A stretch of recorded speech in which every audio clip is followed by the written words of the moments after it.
People looked around, confused. Then she appeared.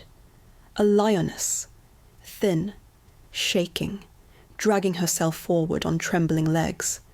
Someone gasped. A child clung to his mother. A man raised his phone to record, whispering, "Is it dying? Why is it alone?" Every instinct told the crowd to back away. Predators didn't behave like this unless something was very, very wrong. The lioness stumbled once, then again, her powerful frame collapsing under its own weight. Her paws slipped in the dust. She tried to rise, muscles trembling, but she sank again with a soft thud. And that's when Ava Hartley arrived. She had been on a supply run in her dusty rescue jeep, not expecting anything more dramatic than patching fences or refilling water barrels. But as she stepped out and scanned the scene, her heartbeat quickened. The crowd didn't recognize her yet. They saw only a quiet woman in a tan shirt and worn boots, her hair tied back loosely, her jeep filled with ropes, medical cases, and tools most tourists couldn't name. "Ma'am, don't come closer," a tourist warned. "Let the rangers deal with it," another said. But Ava wasn't listening. She heard something the others didn't. The lioness's breaths were too shallow, too uneven. There was panic in them, but also despair. Predators didn't show weakness unless they'd been forced to. Ava took one slow step closer. The crowd instantly reacted. "Hey, she'll attack you." "Lady, stop. Are you insane?" "What are you doing?" The lioness lifted her head for a moment, eyes unfocused, glazed with exhaustion. She wasn't threatening anyone. She wasn't even capable of lifting herself. Ava whispered under her breath, "What happened to you?" Behind her, a tourist scoffed. Look at her with her little toolbox. What's she gonna do? Give the lion a band-aid? Laughter rose, nervous, mocking, unsure. Ava didn't turn. Their doubt didn't matter. Only the lioness did. She knelt slowly, keeping her movements smooth, respectful. Dust swirled gently around her boots as she got closer, and the lioness's breathing hitched. For a moment it tried to pull itself backwards, scraping claws in the dirt. Ava froze. "Easy. I'm not here to hurt you." The animal's ribs expanded like they were carrying stones. Her sides trembled, each breath a battle. Ava studied her body. There was no fresh blood, no broken bones. But when she reached the lioness's hind leg, she saw it. A deep swelling near the joint, heat radiating from it. Infection, severe, potentially life-threatening. A snake bite? A thorn embedded deep? A hidden fracture? Ava needed answers fast. But before she could examine more, a man in a safari hat stepped forward. "That's enough. Back away," he shouted. "We already called the reserve office. They said a ranger might come in an hour. Let the professionals handle it." Ava finally turned. Her voice remained calm. "She won't survive an hour in this condition." "You're not a vet," he snapped, "and you can't just—" Ava opened her medical kit.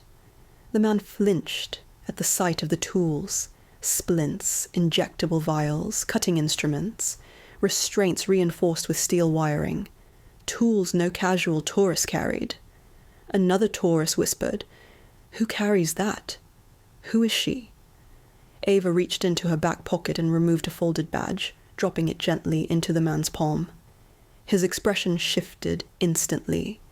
Confusion, then disbelief. Wildlife Rapid Response Division, Senior Rescue Specialist call. Sign Lynx 4. The crowd grew quiet.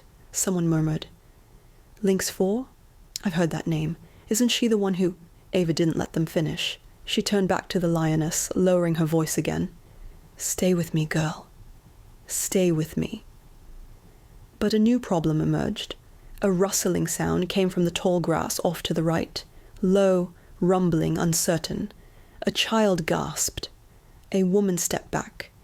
Tourists raised cameras, thinking this was part of some dramatic wildlife show. It wasn't. Ava slowly rose to her feet, staring at the grass. Her jaw tightened. "We're not alone," she said. Seconds later, a shape appeared. Small, wobbling. A cub. No, 2 cubs. Their tiny faces peered out at the collapsed lioness. Their mews were soft, frightened. They nudged her flank weakly, trying to wake her. One stumbled into her side and let out a helpless cry. "Oh no," Ava whispered. This wasn't purely a medical emergency. This was a family on the edge of collapse. The crowd's anxiety spiked. "We need to leave." "The cubs won't attack, but what if there's a male nearby?" "This lady is insane. Just let the rangers do it." Ava ignored every voice. She crouched again, studying the mother's breathing. The swelling in her leg was spreading fast, dangerously fast. If toxins reached her lungs or heart. No, she couldn't think of that. But then another complication hit. The radio on her hip crackled. Static, broken fragments. Hartley, signal weak, storm moving, rangers delayed, approaching dark. And then silence. A storm. Delayed reinforcements. 2 cubs. A dying mother. A crowd panicking. Ava exhaled slowly, eyes narrowing with determination. "I'm not walking away," she murmured. "Not from them." She reached for her gloves, but before she could even touch the lioness again, a shout ripped through the air. "Stop! Something's wrong with her leg. Look under it." Ava froze. She leaned closer, and what she saw made her stomach tighten. This was no simple infection. No snake bite, no accident. Something was lodged deep under the lioness's hind leg. Something metallic. A trap. A hidden poacher's snare, embedded deep into the flesh. A deadly one. Ava's jaw clenched. This wasn't just a rescue anymore. It was a race against whoever set that trap. And a battle against the clock. Ava's breath steadied as she knelt beside the lioness again. The steel wire of the poacher's snare was buried so deep that her fur was matted with dried blood. Every time the lioness tried to move, the wire sliced deeper. The cubs cried helplessly, pacing around their mother, their tiny claws scraping the dirt. A tourist whispered shakily, "Is she even savable?" Ava didn't look up. She is. She has to be. The wind changed. Dark clouds rolled across the sky, the early signs of the storm that headquarters warned about. Lightning flickered in the distance. The air grew colder, heavier. Ava had to move fast. She pulled out anesthetic darts, microdosage, safe for adult felines. But before she could load them, the tall grass rustled again.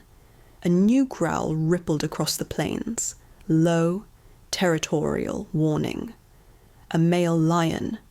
A tourist screamed. A man stumbled backward, shouting, "We're dead! He's coming for the cubs!" Ava rose instantly, positioning herself between the mother and the grass. Her movements were slow, deliberate. "Everyone stay behind the jeeps, do not run." The male emerged, scars across his muzzle, ribs showing from hunger. His eyes shifted between the cubs, the collapsed lioness, and the humans.